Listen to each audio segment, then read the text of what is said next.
உங்கள் வீட்டு சமையலறையில அரிசியை எக்காரணத்தை கொண்டும் இப்படி எடுக்கவே கூடாது. உண்ணும் உணவிற்கே கஷ்டம் வந்துவிடும். ஒரு வீட்டிற்கு வாஸ்து என்பது எவ்வளவு முக்கியமோ அந்த அளவிற்கு நம் வீட்டில் குறிப்பிட்ட சில பொருட்களை அந்தந்த இடத்தில் முறையாக வைப்பதும் அவசியம். முக்கியமான சில பொருட்களை சரியான இடத்தில் வைத்துவிட்டாலே பிரச்சனையில் பாதி முடிந்துவிடும். அந்த வரிசையில் சமையலறையில் அரிசியை எந்த இடத்தில் வைக்க வேண்டும் என்பதை பற்றியும் அந்த அரிசியை தினம்தோறும் சமைப்பதற்காக எப்படி எடுக்க வேண்டும் என்பதை பற்றியும் தெரிந்து கொள்ளப் போகின்றோம். சில பேர் வீட்டில் அரிசியை மூட்டையாக வாங்கி வைப்பார்கள். சில பேர் வீட்டில் மூட்டையில் இருக்கும் அரிசியை ட்ரம்மில் கொட்டியும் வைத்து உபயோகப்படுத்துவார்கள். சில பேர் அரிசி மூட்டையை சமையலறையில் வைக்காமல் பொருட்களை சேகரித்து வைக்கும் ஸ்டோர் ரூமில் வைத்திருப்பார்கள். சில பேர் அரிசியை அலமாரிகளில் வைத்திருப்பார்கள். இதுல உங்க வீட்டில் எந்த இடத்துல அரிசியை வைத்திருந்தாலும் தரை பகுதியில தான் அந்த அரிசியை வைக்க வேண்டும். உயரமான இடத்தில் வைக்க கூடாது. கையை தூக்கி உயரத்தில் இருந்து அரிசியை எப்போதுமே எடுக்கக்கூடாது. குறிப்பிட்டு சொல்ல போனால் தினம்தோறும் சமையலுக்கு பயன்படுத்தும் அரிசியை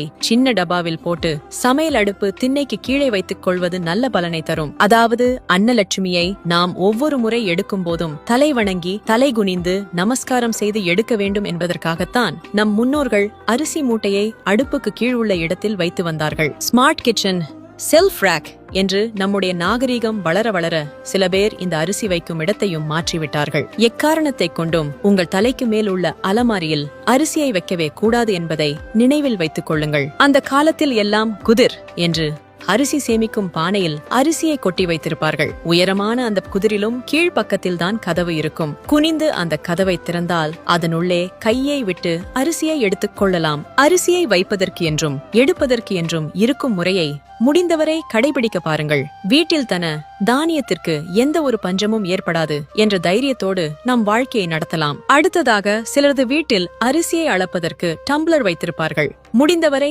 ஆழாக்கு என்று சொல்லப்படும் ஒரு பொருளை அரிசி அளக்க பயன்படுத்துவது மிகவும் நல்லது. அந்த ஆழாக்கில் எப்போதுமே நாறு அரிசி இருக்க வேண்டும். காலியாக வைக்க கூடாது. அந்த ஆழாக்கு எப்போதுமே அரிசி மூட்டையில் இருக்கும்படி பார்த்துக் கொள்ளுங்கள். ஆழாக்காக இருந்தாலும் சரி, மரைக்கா என்று சொல்லப்படும் படியாக இருந்தாலும் சரி, ஏதாவது ஒன்று அரிசியை அளப்பதற்கு மூட்டையிலோ அல்லது ட்ராமிலோ கட்டாயம் இருக்க வேண்டும் என்பதையும் மறக்க வேண்டாம். அரிசியை அளக்காமல் எடுத்து உலை பானையில போடவே கூடாது. நான் எங்க வீட்டில இந்த முறையை தான் ஃபாலோ பண்ணுகிறேன். நீங்கள் எப்படி?